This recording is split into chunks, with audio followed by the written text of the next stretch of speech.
வேண்டுங்கால் வேண்டும் பிறவாமை, மற்றது வேண்டாமை வேண்ட வரும். சொற்களை எவ்வளவு அழகா போட்டு பெய்தி 362வது குறள் 37வது அதிகாரம் அவ்வாறு. மனுஷன் என்ன வேண்டணும்? பிறவாமை, மீண்டும் பிறக்கக்கூடாது. அப்படி ஏதாவது இருக்குதா அப்படின்னா உண்மைதானே. மனித வாழ்க்கையில கஷ்டம் நஷ்டம் இன்பம் துன்பம் சுக்கம் சைரம் சந்தோஷம் எல்லாம் மாறி மாறி வருது.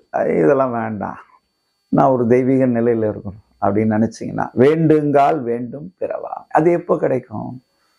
வேணா கிடைக்குமா? கடவுள் விழுந்தா கும்பிட்டு கிடைக்குமா? காசு கொடுத்தா கிடைக்குமா?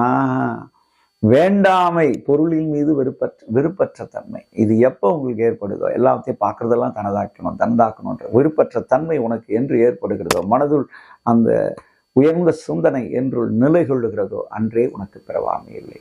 இல்லைன்னா நீ என்ன தவம் செஞ்சு காட்டிலையும் மேட்டிலையும் நின்னா கூட வேண்டும் நிலை இருக்கும்பொழுது பிறத்தல் என்பது உறுதியாகும். வேணுமா வேணாமா நம்மகிட்டே தீர்வு கொடுக்கு.